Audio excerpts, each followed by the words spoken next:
Well, shit, let's talk about Swiss Army knives. Says Backwoods wants to talk about Swiss Army knives, and they're one of my favorite subjects. So, I agree with you, Backwoods, that the Phillips head driver is much more useful than the corkscrew. That's why for years I had a hiker. That was the model of plastic handle Victorinox I carried. It had the saw, has the Phillips head screwdriver. I don't know. I didn't really get much past that. Those were the things I used on that knife were I pull these out. These two standard bits that all Swiss Army knives have, pretty much. The blade, obviously, the saw, and the Phillips head. Now, in recent times, I've been hanging out with fucking, lewd women and shit and fucking random men, and that corkscrew comes in motherfucking handy. I've used it many, many times on my Juice. I have one on the Juice CS4. That's why my next Swiss Army knife purchase is going to be a replacement for my hiker. I wanted to upgrade, and when I did this thing, I had wanted my farmer to have scissors for forever, and I looked and they were $70. And if I was going to spend $70, I was going to spend $100 and get the blue one that I thought was cool. And the, $30-$40 difference I got back by selling the hiker and the farmer that I had. I think I got $40 for them. The farmer I had was torn to shit. Like, you've seen how torn up this one's gotten in like the few months I've owned it. This knife is the one that just goes in my pocket or my purse or whatever. And like this is there no matter what, in addition to whatever knife I'm carrying. And it has some features missing from the plastic handled ones that I don't know. I'm gonna buy a Huntsman with a corkscrew on it, just to get some of those features. And I actually like that parcel carrier hook that you were talking about. I wish I wish they all pretty much had that.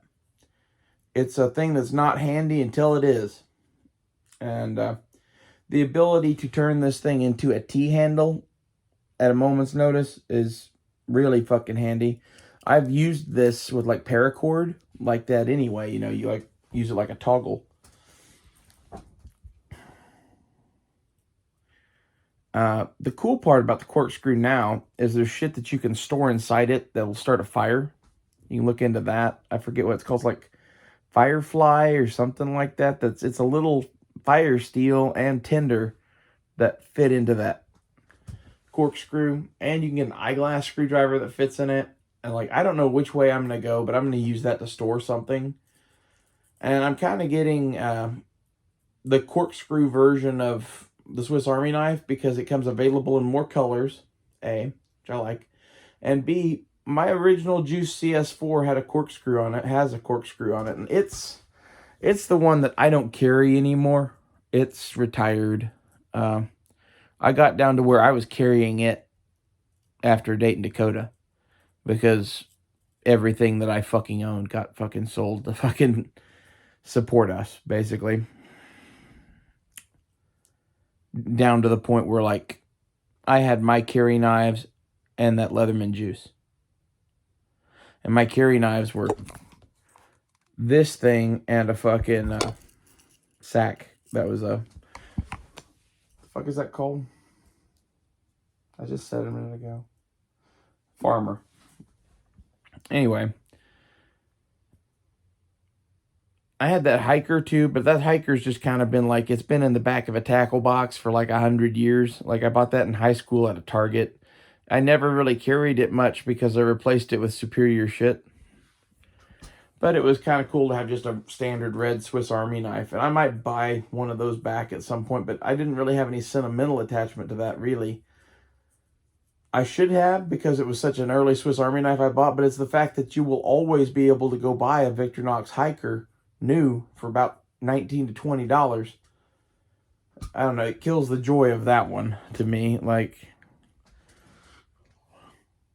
This is what you lose by having a consistent product over time, I guess. I should have hung on to that one. I only got $10 for that, and I don't know. At the time, this was a dubious proposition to do, and the extra $10 helped. So, and honestly, this is a serious upgrade. I really enjoy having the scissors on here. I'm a big fan of scissors on multi-tools and Swiss Army knives and everything else.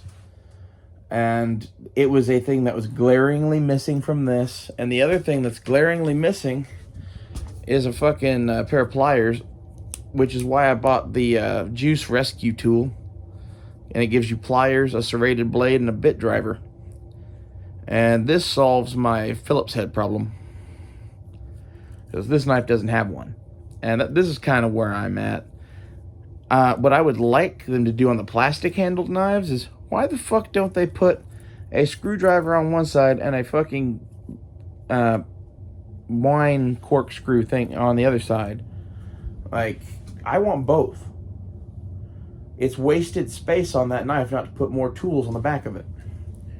Especially, you've already got all that setup dedicated to do the second set of tools in that back. Every fucking one that you make that has the springs to do the second set of tools should have a Phillips head, a corkscrew, a package handler, and an awl back there. And I don't think there's anything else that they could really put back there that's useful, but like, that's a useful 4-tool combo that, like, that's what I would have on the back side. And on the front side, I would have this knife with pliers. And like, the pliers are dubious, that they have a lot of size and weight and whatever, and like, you could just copy this one, but this one has scissors, saw, knife, all on the plastic bladed ones. It's a smaller penknife blade instead of the awl, because the awl's on the back. Then you got your standard Swiss Army knife tools I was showing earlier. I don't know which way is the right way to go. I prefer the A-locks, but I wish it had tweezers and a toothpick, and I wish it had the back tools. So, like, honestly, if Victorinox is watching, what you should do is add tweezers and fucking toothpick to the aluminum of this. Don't change this, just add it. And figure out how to do back tools on this model would be really fucking cool. Because, like, a corkscrew and a Phillips head screwdriver on here would complete this fucking thing, man. If this thing had a fucking Phillips head on it, fuck, man, it would be perfect. And then, like, even, I like that T-handle style Phillips. It's not ideal, but if it's an emergency tool, it works in a pinch, you know? And some things, I actually would go and grab that Swiss Army knife with that T-handle plier on it, because it was better for the job than my other, whatever it was I had. And that's saying something, man. Like, it's not ideal at all tasks, but there are tasks where I'm picking it over other screwdrivers because I happen to have it in my pocket too. My other Swiss Army knife I got right now is this little, I think this is a classic SD. No, this is just a classic. So this doesn't have a screwdriver on it. This is the file. We have that because it has Edelweiss on it, and I have Velcro on it to stick it on my night vision helmet. Which I still need to save up and get fucking night vision, but that's a whole thing at this point. Like, I have so much other shit to do. It's on my list, but until I figure out a new gig that makes more money, I'm probably not going to do that for a minute. There's a part of me that wants to just order a fucking tube for a PS7 and then wait a year or however long it takes me to save up the money to get the kit. But, like, that's the thing, is it would take me probably a year to get the tube and a year to get the kit to put that together. And I could do that. It's easy. I've built about 1 billion PVS7s, but I'd rather have other shit right now. And honestly, the headgear to attach it to yourself is the critical part really, to me, you can find the fucking night vision device laying around. That's my thoughts, is if shit really went to pot, there'd probably be lots of fucking PBS 14s at least lying around. Or eventually you acquire one through trade, which, is possible. We drifted into night vision for no reason, though. We're talking about Swiss Army knives. I think, Huntsman-wise, I'm going to get the one they make in woodland camo. I don't remember what all tools it had on the backside besides the corkscrew. I think it just has the awl, and it would be cool if it had the package handle thing, but that's really not something that makes or breaks it to me. The awl that they put on those things is pathetic. This is the awl that they should put on all of their tools. It's actually made to like drill with. It's a punch. It's not just a fucking like shitty sewing needle thing. I don't really get what the other one is for. It sucks at life. You can kind of drill holes with it, but like if you've ever used it compared to this, it's like using the other style of can opener from the other knife companies versus this one. This is a superior product. That's kind of my thoughts with most Victorinox stuff. Is, they are my favorite knife company, pretty much. There's a bunch of ones that I would say are favorites or whatever. But if you made me pick one baby to pick out of all of my knives, this Blue Farmer would probably be it. And it would be with the asterisk that I can keep these as a set of tools. Because really, this thing with the serrated 154 CM blade and the pliers, it's handy as fuck. I throw this alone in my pocket a lot. And, it gives you a cutter and pliers. That's kind of how I see this thing. It's like, ideally, in an ideal world, this is in my pocket. This is in my purse. But they're kind of a combo. My favorite buck knife. You mentioned the 112. I never cared for the 112 because I like big knives. Shit, if I could fucking get it. I like the 110, but these are the 110 lightweights. These are just like, these are like $20. And their buck and the blade quality is basically the same as the standard 110. So, with it being plastic instead of brass, it's just super fucking light. And, you could handle mod them and shit. This one I, sculpted. Kind of looks like buffalo horn or something.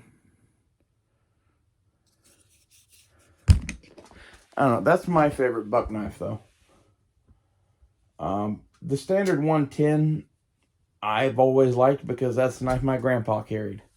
And I bought about 1 billion of those, and I always kind of hated them because they're heavy and they're old and whatever. And like, the 110 lightweight is much more my speed. I don't need a pocket clip and all that shit, but it really helps that it's not 1,000,000 fucking pounds. Like, these things are heavy for what they are, I guess, but they're really, like, these two together don't weigh what a 110 does. I kind of keep going back and forth on, I want a knife to go with these two that is like just a standard, all business main blade. Standalone, probably either fixed or folding. I don't know. I kind of keep going back and forth. Folding, I tried some different options and I didn't like them. I think what I'm looking at now is getting an SE4. But you could totally just get one of these Buck 110 lightweights. Makes a good kind of everything knife that could be a crap knife, because except for one that I've modded, like this one, that is a little harder to replace. The standard one is really easy to just go to Academy and get another one for $20-25. Get on with life if you do, if you really fuck it up somehow, which I don't know how you would do it than like snapping it off or some shit, but like there's all sorts of shit that you could be doing with a pocket knife that you might end up sacrificing a knife. And, you know, I don't know the what fors or whys of why that would be, but this is why we have a fucking $20 knife in our pocket next to the $100 one. It's one of those things like, I'm going to use a knife. Caveman, whatever, I guess. I like pocket knives. I like having a mobile, portable toolkit that you can do shit with, regardless of whatever it is. And like the most mobile, portable form is, you know, the like MacGyver Swiss Army knife. And like when I first saw multi-tools, man, these were just the bee's knees. Like everything about this just adds to your pocket toolkit. And like my buddy Blazer is like insane about carrying a multi-tool. Like he might not have underwear on, but he has a fucking Leatherman. I'm going to send him this video. It's true, though. I don't know how many times I've borrowed a Leatherman off of him. And it's usually because I was carrying a Farmer. And, like, I was probably carrying the Farmer and only the Farmer. I might have had a Spyderco in my pocket or something, too. But, like, for a tool, you know, if I can't get it done with the Farmer, I guess I don't need to get it done. And it does come in quite handy. And when you need a Phillips head, pro tip, the can opener here, I've turned many a Phillips head with this. It's profiled as such to do the bigger ones, really. The small ones, it's a little big for. Anywho, this is for Backwoods. This is, you know, my thoughts on your Victorinox knives. I like the package hook. I don't know if the Huntsman has that or not. Like, I'm wanting to buy one representative of Swiss Army knives other than, like, yeah, I have the Alox thing I bought. And I have this little thing. But, like, I'm only going to buy one or two Victorinox knives because if I go past that, I'll want to own them all. I know me. I've been here before. So, I'm buying one of the plastic handle model that I like in a cool scale, and I'm buying, you know, maybe a standard red something or other. Probably not a hiker. I don't know, maybe a hiker. And that's going to be it. And the reason that I'm saying that's going to be it on them is I don't want to collect Swiss Army knives. I think that they are the best, most practical, functional pocket knife. But, like, I don't need a billion user knives. And having this thing, which is pimptastic, and then two backups, I'm probably good. That's where I'm at, is I'm going to get a knife that is basically a backup for this in the Woodland Camo Huntsman. And whatever knife I get after that will be a backup to it. And it'll probably never get used, so it won't really matter. I might even go with something crazier on the tool-wise. I might get something with a magnifying glass in it. I've always wanted one of the Swiss Army knives with a magnifying glass in it. And I don't think I've ever had one. I might have at some point. I've had so many fucking knives. You were talking about that old-timer Stockman, too. I like old-timer knives. I was waxing nostalgic a few episodes back about my grandpa had an old-timer trapper that was always on his nightstand, basically. It's like when he needed a fucking knife while watching TV, that was the knife he used. And, you know, I always liked old-timers as a result of that. They made some quality knives, especially back in the day. Schrade, in general, when it was a U.S. company, made some of the best shit on earth. And there's so many of these U.S. companies now that, like, are, you know, Schrade or Camillus are Chinese junk. And, like, some shit I've seen lately is Chinese made and awesome. And that's cool. I'm not against Chinese made and awesome. I'm just against buying a name like Camillus or Schrade and selling gas station knives under it. It saddens me quite a bit. And the current crop of old timers is like that, so I would hang on to your old timer, man. Although they do have a wave of old timers now that are in D2 with carbon fiber or micarta. I think it's micarta. Those look kind of dope, but they're like the other, like the Rough Rider Reserve or Case or any of these other things. Like, I think they're $30, and you might like one of those. You might check out the D2 old timers. I'll see if I can find a link to one of those, and I'll put it in your response to one of your comments. The reason that I wouldn't look at one of those is basically you can get a case for $60, and of the patterns that Case isn't going to fuck up, that Trapper is 100% one they aren't going to fuck up. It's their like primo production line or whatever, and that's like one of their, flagships. That's what I'm saying. And as such, I think I'm probably just going to go that way. And the one that I'm getting is burlap micarta with 1095 blades. And the full-size Trapper is $67. The mini Trapper is $65, I think. Stockman-wise, I don't know what to tell you. Like, it's easier to find a Trapper now because of the Case. The Stockman I ordered from Case had issues, and it wasn't just one or two, it was many issues. And that has me hesitant to order any more Stockmans from them. Has me hesitant to order anything from them. I'm going to give the Trapper a try, and if it's good, then I'm going to try a different Stockman. But I don't know. That part of me says to order it through Amazon again, but I think maybe Amazon's buying all the shitty ones, and all the good ones are going to Smoky Mountain Knife Works. This is my theory. It's like places like Blade HQ and Smoky Mountain Knife Works and places where a lot of knife people buy knives. I'm betting that those places get a little bit higher quality of Case knife than the ones that go to Amazon. If I were Case, I would do that. I would look them over, and the shitty ones would go to Amazon, and the good ones would go to our retailers that we've done business with for fucking forever. So if I would do that, the chances that they would is pretty high, I would think. I think this may be some of the shit that's going on with people bitching about Case quality. And, I want to give Case a shot again. Especially they're making that burlap micarta 1095 Trapper. That thing looks bitchin'.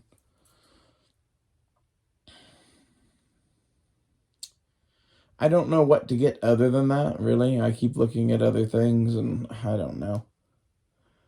I'll make a decision and order something tomorrow, hopefully. I want to try out this Zezel thing that splits it into 4 payments. And I found a site to order scales for SE4s from that also sells just plain blades for SE4s that, like, it's $53 for a SE4 with no sheath and no handle.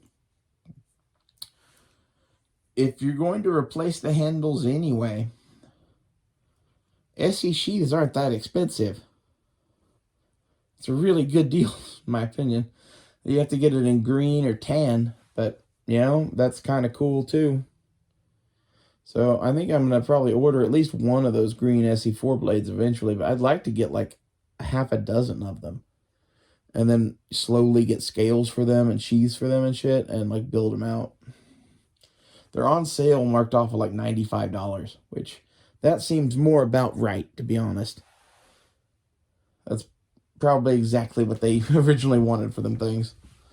And they have green sheaths for $16.95 on there, and that just makes it real easy to want to order a half a dozen of them things.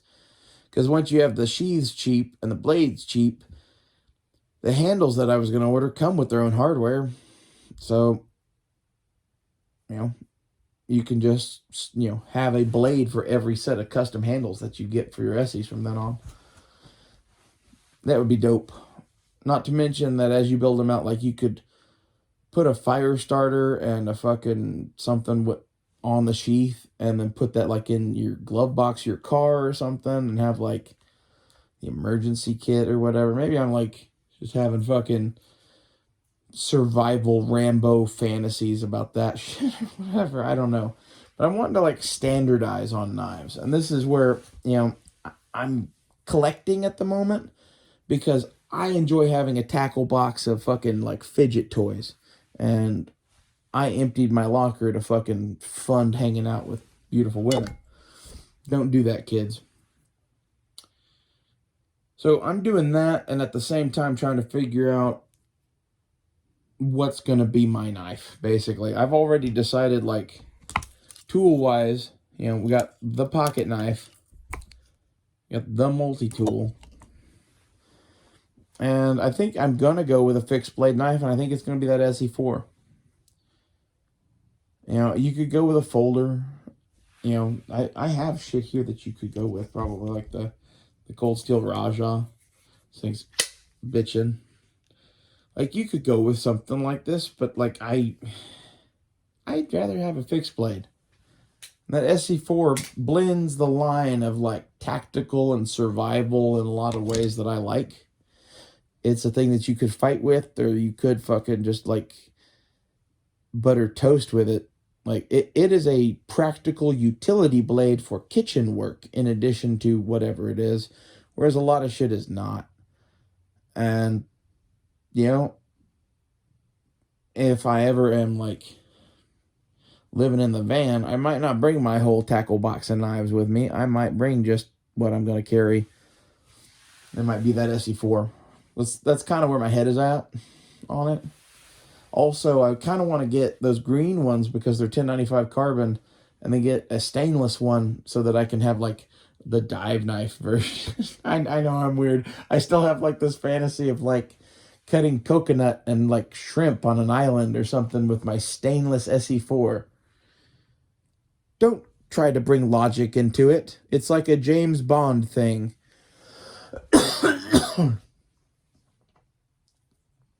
And if I get the stainless one, it comes with a set of micarta scales that don't look too swift that I might play around with and experiment on and use them on a green blade.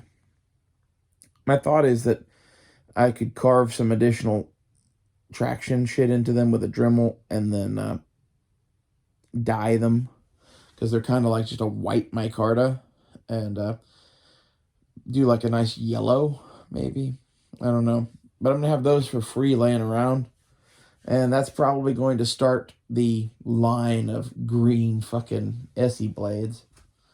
Because if I already have hardware and a handle laying around, and a sheath is $16 and the blade's $50, yeah, that's going to happen. And the stainless one I'm going to do, and that's 2 SE4s. And the thing is, there's a couple other scales that I'd like to have, and at the point that it's only $50 to get a blade to go with your scales, I'm just going to get more knives. And like, if it is going to be your primary carry blade or whatever, and you're going to go with a fixed blade, I think a compact fixed blade makes sense, and I think it makes sense to have a bunch of them, and I think it makes sense to buy something that's not entirely too expensive. What I'm talking about here is $50 for a blade, $50 for a set of handles, and a $16 sheath. Or the stainless one is $140, and it comes with a sheath and a set of scales that kind of suck, but I might be able to work on. I just think the red G10 scales that I have picked out to go on that stainless blade are going to look fucking sharp. And, like, I kind of want something pimping to go with these. And, like, this thing is kind of red. It's like an orangey red. I wish that I could get them all to match. Have a fixed blade and, like, pocket tools. And the thing that I like about this setup that I'm talking about here with the multi-tool, the Swiss Army knife, and an SE4, and maybe like this Eldris, if I showed that setup to anyone in the fucking like survival knife world, they'd probably just They'd be in love with it. It's all shit that is like among people's favorites. I think that's kind of cool. And like, not that that is everything, but if everybody likes the fucking Alox Swiss Army knives and everybody likes the ESEE knives, whatever, there's a reason why you hear this shit so much. Some of it is tactical Timmy groupthink, and you need to sort that shit out. And some of the ESEE knife shit is that. These are not like miracle knives or whatever, and they're probably going to take some reprofiling and shit. They're not the best blades. Just the ones that I had in the past were sharpened as such that I would reprofile them. We'll see how these come. That's not dogging on ESEE. That's, you know, a lot of shit needs to be reprofiled. That's one of the things I actually like about Victorinox. This blade is made like a case knife. It doesn't need to be reprofiled. It's pretty much sharpened correctly. It barely has an edge. What I mean by that is like when you look at this buck knife, the grind here is a high like bevel versus almost no bevel because it's just lightly sharpened on the edge after being forged to shape, or however they fucking make these blades. I'm guessing that these are stamped out of some sort of machine that die forges them. But this is how you make a knife blade. Like, you shouldn't have a lot of shit to grind off to make the edge. And making the edge big like that, like, I don't know, on a thicker knife like a Scandi grind, that's a totally different thing. On these kind of knives, this is meant to be a sharpened edge that just the rest of the steel just gets out of the way. I don't know, it's a philosophy thing, it's a looks thing too. Like, it's a, are you going to sharpen your knives all the time? Because if you're not going to sharpen your knives all the time, you don't care about this. Okay? And like, if you're going to have a Scandi and sharpen your knife all the time, it's just going to look like shit all the time. And this is where, like, the smaller you make that bevel, the less like a Scandi and like shit it looks. To me, this knife is fully acceptable, but there are knives that have even more extreme examples of this, and ESEE tends to do that, where it's like a cold chisel. Your knife shouldn't be like that. I like a knife to be profiled like this thing is.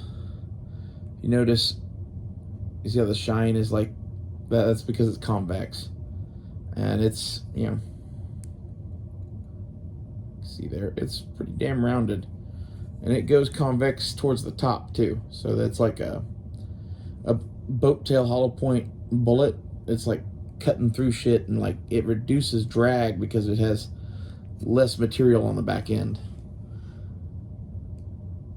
Something you don't see on a lot of knives, that like it kind of makes it look a little funny, but man, it makes them cut good. And this is the kind of shit where, like, I don't know, I might mod out an ESEE eventually. The ESEE gets you the sheath and handle infrastructure, though, which is kind of where my head is at, is that I want to be able to play around with my knives and rebuild them and get custom handles and do all of this shit. And the ESEE will allow me to do that. The ESEE also allows you a full aftermarket of, like, sheaths and ways to attach sheaths to belts and whatever, including, like, their little plastic molded sheath I actually think is pretty bitchin'. And there's several different leather widgets that you can buy to just bolt on to attach it. And like, that's what I do on the knives that I make. And you'd be like, well, why don't you just make that? And it's like, I could make a leather loop to go on an ESEE knife, but it wouldn't be as nice as the one that I can get for $12 on Etsy. And this is the thing, is you have economy of scale on the ESEE knives because of all the tactical Timmies in the world that have bought them. And they're really good knives. I mentioned this before in another episode that they're basically... Newt Livesey designed the RTAC 2 for Randall's Training Adventure. And everything that has become Randall's knives and ESEE knives was them taking his style of making things and making it their own, which I love. And I don't know the full details of that whole fiasco and whether to support them or not, but like, I really love the knives, and they're the only way to get them. So, sorry, Newt, if you're listening. He's still alive someplace over Siloam Springs. I feel bad to support your fucking enemies, but like, at the same time, they make a hell of a knife, and it's hard to beat that man's designs. You can look up Newt Livesey fighting knives, Newt Livesey combat knives. What was that? It was some company that was like a moose, a wicked knife, something or other too. Like, this was all him. He's had several things. You know, he's a fellow traveler. And he made a fucking hell of a design for Randall. The shape of the Artac 2 with that big upswept belly and the...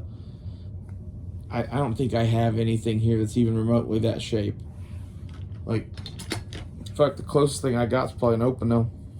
It really is. The front of that knife is like an Opinel. That is a very good utility shape. And that's what the Rat 4 or SE4 is too. I almost just stabbed myself.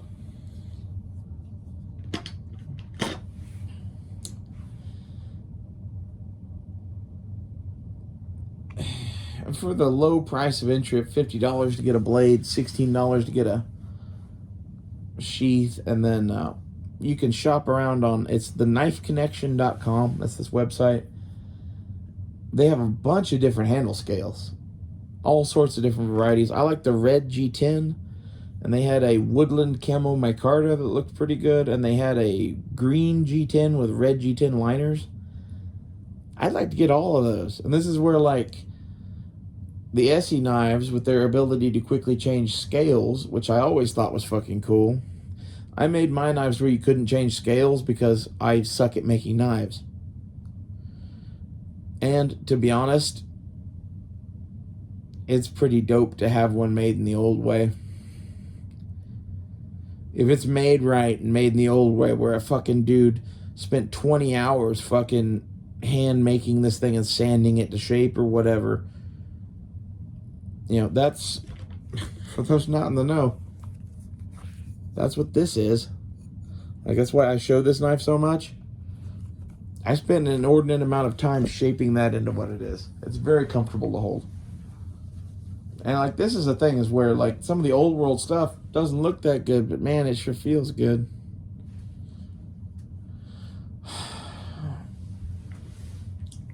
Speaking of that, they do make the SE4, well, 3, 4, and 6 HMs now, which are their handle modifications. And these come with real Kydex sheaths now, and like, that's so tempting. But I kind of like the original SE4 because it has the finger guard. And as a utility knife, it's kind of in the way, but as a fighting knife, it's very much, I appreciate it. I like it quite a bit. And the way they did it with a finger choil up front so you can choke up and still do utility shit, that's exactly how I made my knives that I sold.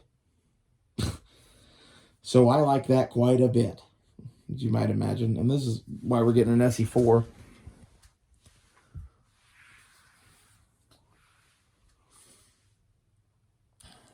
Ow. Everything else, though, I'm figuring on, like, I'm gonna have these in my bag and with the SE4 in my bag, and all the rest of this is just a collection. It's like toys or money, and that's really, to me, there's not many things that I really enjoy that are things that go up in value over time and like whatever like this that I can afford to buy. Because here's the thing, it's like, oh, buy a gun or whatever. Yeah. I don't know. I have the guns that I want. And the knives, again, the reason that I went into knife making instead of gun making is the laws are so much easier. And my plan is basically to get into high-end collector knives and have a big safe full of those eventually. But you have to I'm gonna have to pick shit well. Like this is basically what I'm talking about here is whether with guns or knives or gold or anything else, you're buying art and you need to have taste. If you don't have taste in it that is resellable, it doesn't matter. Like this thing will never be worth money again. It just won't. You know, that's bad taste. You know, whereas like what I did to my black powder revolver, probably always going to be worth money now. It looks really cool. It looks worn and like it's a whole thing though. It's like it's not meant to look fucking perfect. And that's an excuse on some of it, but like it's just dope being what it is. I don't know how to say that, but like buying the knives though, you can pretty much bet that like a $600 Balisong from a company that everybody knows, like Benchmade or something, that's going to hold its value and go up over time. Some random thing from some random company in New Zealand, which is the thing I'm trading off of Cutlery Lover. Say slip joint knife that's custom made out of New Zealand. It's bitching. It's a bad investment though. This is why Cutlery Lover's trading me for fucking copper and nickel. But I'll get a really, really badass slip joint. And I want to have one that is, this level of quality. This is like an M390 blade, micarta handles. It's like a whole piece of art thing. But it's not a valuable piece of art. It's a very well-made, very high-end, expensive piece of art that has no collector market and no secondary market whatsoever. That basically, as soon as you drive that car off the lot, it's worth $0 because no one else will buy it. So how cool of a car was it really? And this is where,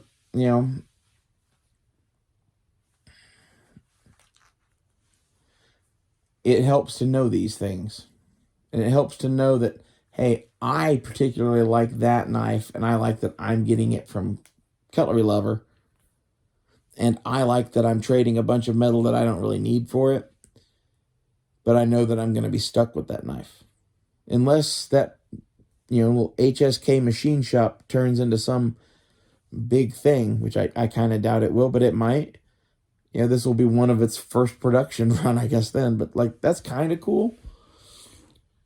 But that is a much more difficult thing to sell and not a very good investment, art-wise, or whatever. And this is how, like, everything that is not a user thing for you, everything that is in the toy category, you should kind of view as an investment, probably. Because at some point, you might have to sell it.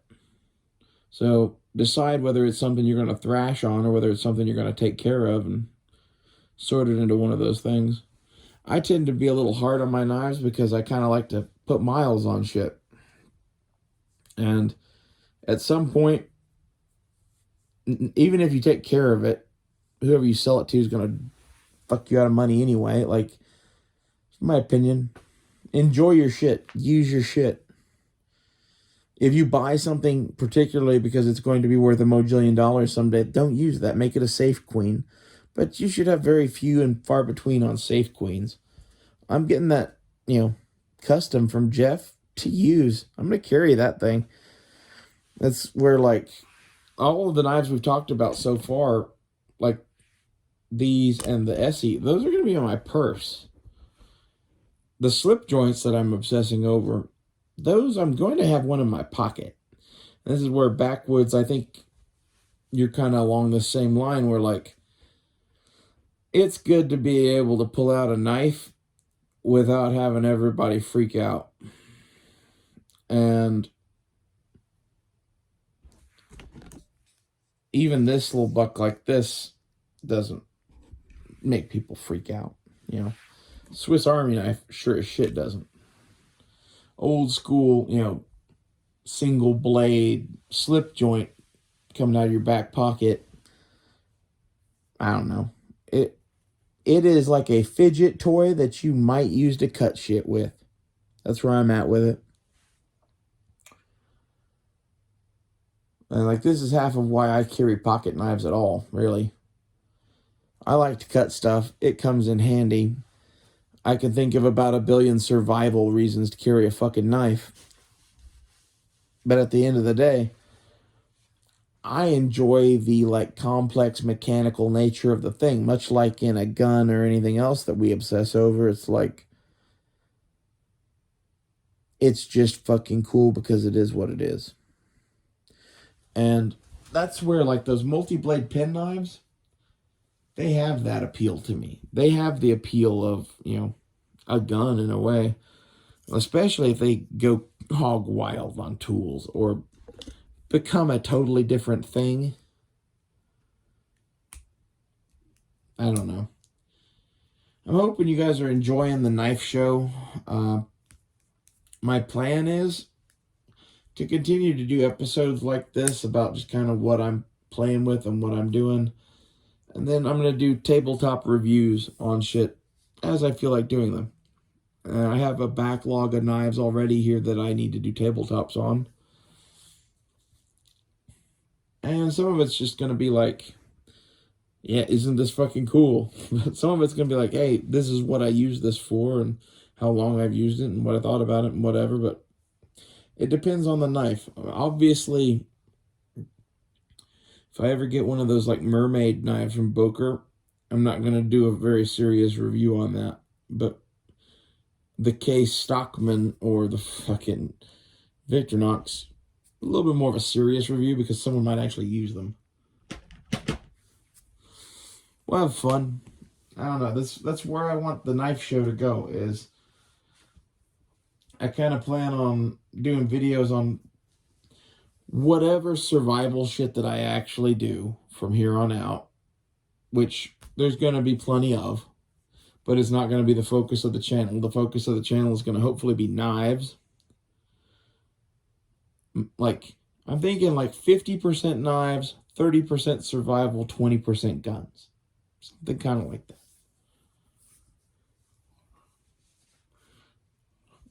And another 100% or so, whatever other craziness I want to fucking talk about that's probably political or, I don't know, related. I like to just get on here and rant sometimes. And sometimes that is enjoyable. And sometimes that is not.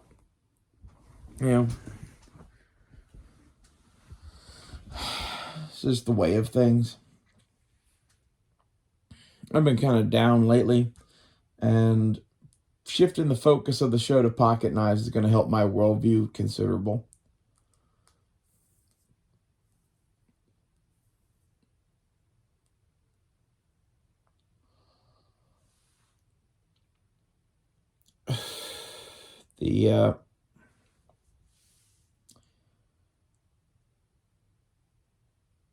The thing that I guess I'm at with like on the prepping thing is we are going through shit. We're going to be going through shit for quite some time. You should run your affairs as such. And I might make videos to help you guys do that. But as far as like, oh, we are preppers and we're prepping and we spend, you know, all of our extra income on this stuff, like those days are kind of over. I don't know, at least for me. I'm not doing that anymore. I'm just getting by. And the extra money that I have, I don't feel is going to benefit me most being turned into some sort of more food storage or whatever you want to care to name. There's a few things I want to knock off, but like in reality, I'm filling a fucking tackle box full of really high-end knives, gold coins, and silver coins. I'm going to do that while finishing out the guns in the car. Kind of all at the same time. as the empire crumbles. I think we're looking at a slow descent into hell. I don't know how far into hell we slide.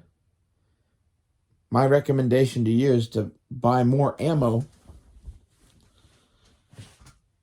and to get valuable shit like what I'm talking about here. What I'm building basically is a barter and trade box. It's going to have a bunch of shiny bits of metal and a bunch of pocket knives and shit like that in it. A few other things, but maybe have another briefcase that's just all fucking like weed. That's what I really need to do. Maybe someday. I have been smoking cheap carts. I switched to a really good one the other day. I felt fucking so much better. I think these cheap carts have bad shit in them. And it's kind of where I'm like, I think I'm going to make the health decision to spend more money on weed. And I know that seems horrible, right? But I'm going to be smoking less and spending more money. It's probably better for my health. These things, I think, are literally killing me. I think it's kind of like the Wild West out here, and they're putting whatever they want in a fucking vape cartridge. You need to watch what you buy. As I sit here finishing this one,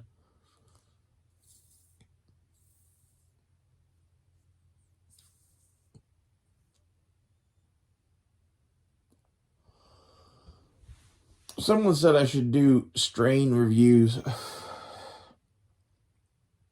for weed. That might be interesting. And this is where, like, I'd really like to just work modern guns out of the show. Have it to be where we occasionally discuss our black powder revolver or our fucking survival shotgun or 22 every once in a while, but like, I don't really see a point in discussing all the tactical shit. If you want to go learn that somewhere, you can go learn that somewhere. I'm just going to focus on the shit that makes me happy, shit that I like. And that's, to be honest, wilderness, survival, and pocket knives. So, probably going to be a lot of that. I need to do more movie reviews and videos on movies, too. Tell me what you would like to see. What do you like that I've done? I kind of just do random shit on here all the time, trying to figure out what I'm going to be doing. And, you know, some of this I think has come to like a good format. I like this format of talking to you where you're looking at the fan and I can bring things in front of the camera, but like this isn't live. It's a recorded thing, and you know, I don't know. Maybe you should have a better view, but I think it's really cool that I can just bring something in front of the camera when I want to talk about it.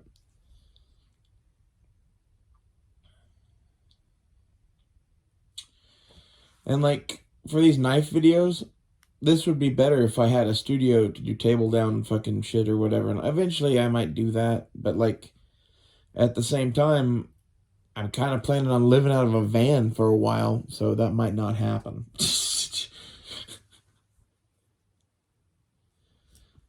And like, I don't know if I'll live out of a van or not, but like, it'll always be a backup option that, fuck it, I can go out and park down the road and sleep in my own fucking van. And you know, some of that's with as bad as shit's getting. I think the likelihood that it collapses to the point where we're all like figuring out how to be farmers someplace with Aunt whoever, like that could be a reality. I've got cousins and aunts and shit that still have farms at random ass places that like I don't know. I think if the world ends, the likelihood that my whole family picks one of those just to drive to is high.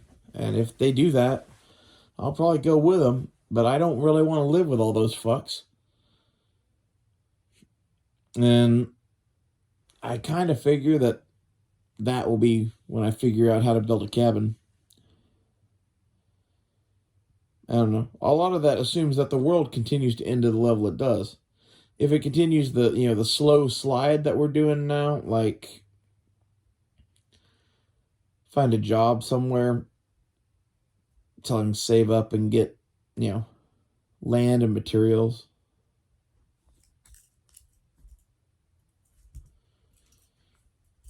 I don't know.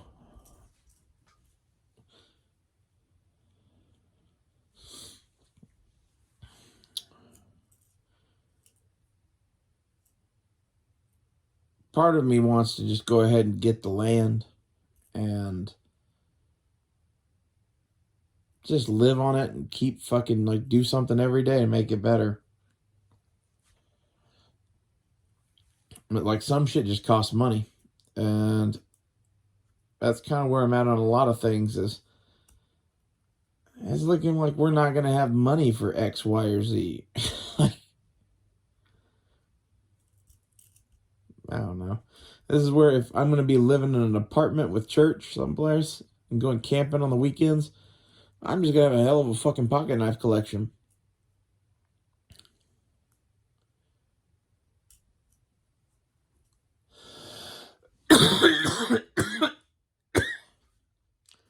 Till this, blows over. And this is the shit we're making a bunch of really high-end knives right now. It would be really cool just to sit back and pick a few $300 or $400 knives a month just to tuck away into a fucking bin.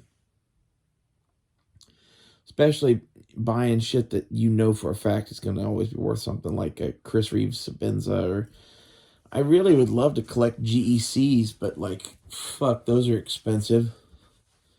Unless you figure out how to buy them when they're $100 or whatever, which is the thing I don't understand at all.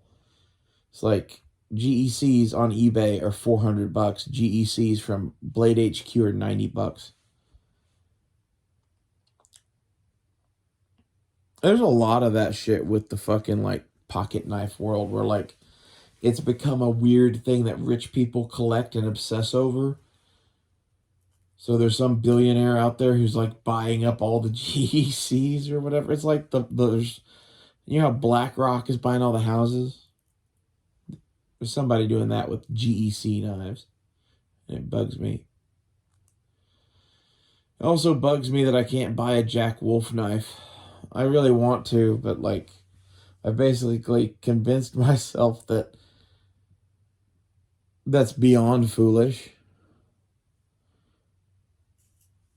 Although the solid argument here is that company looks like it's doing shit that is going to build a brand that endures and lasts. It would be cool to get a really early knife from them and hold on to it for a few years and see where that goes. I don't know. It's probably not a wise financial move to put your money into knives. And this is where, I'm not going to put all my money into knives. I'm going to have a section of my knife case that is gold coins. And probably a section that's silver coins too. But I'm kind of thinking of this as a valuables box or something. Or I don't know what to put it, like a jewelry box. I'm going to have my jewelry in there too. But this is going to be, if the fucking, nuke went off tomorrow or whatever, I'd have this thing and my fucking, purse and my bug out bag huddled with me wherever I am.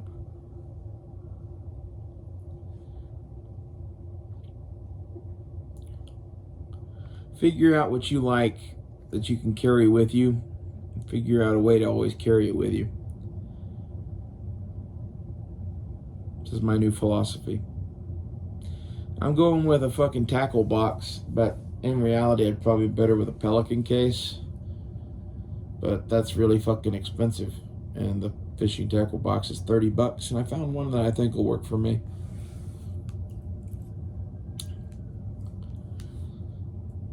And this isn't a thing I'm going to use to lock stuff up in. This is a,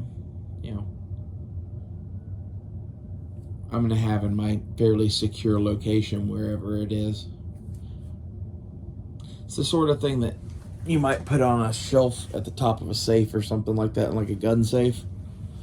That would be dope to have like a rifle safe and then have like 2 shelves and have one be the pistol shelf and have the other be the knife shelf. Have your knife tackle box thing in there. The other thing I keep thinking about is I need to design a knife storage container. I don't know who or where I'd do that with, but like if I could bend the ear of the Plano Tackle Box Corporation, they can make shit cheap and cool, and man, they should get into the knife storage game. The thing that they should make, so I use this thing, right? I want basically 2 of these that are custom made to put knives in, sandwiched together to where it's like a, you flip it over and open it on one side and flip it over and open it on the other side. And then you have a briefcase handle at the top and some sort of badass locking mechanism thing for all of this. And it's like a knife briefcase, but made by the Tackle Box company. And maybe have a couple of spots in it for some bigger stuff and like tweak the design to make it more better for knives, because that thing isn't perfect. It's perfect for small stuff, but for example, this doesn't fit in there. It would be cool to make, the knife version able to fit most pocket knives.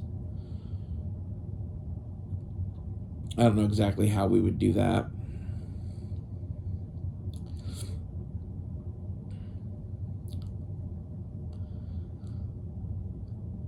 It seems like the thing that's popular now is like tool rolls, and I don't know. I don't know what the right answer is on knife storage. Knife rolls have been the thing historically, but I don't really care for them. This is how we ended up at the tackle box. Also, I like that I can see through this and see my knives. I think that's dope. And I think the version that I would make of this with Plano, you would still be able to see. And it would have a, like I said, a badass latching system, as secure, more secure than what's on this thing, and a briefcase handle.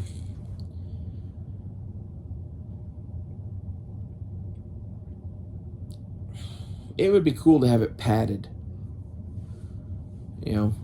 or like felt lined maybe, so that you can still see in there and look at everything, but like it doesn't just look like a clear tackle box. Felt lined would be very interesting, especially felt lined with the ability to still do dividers.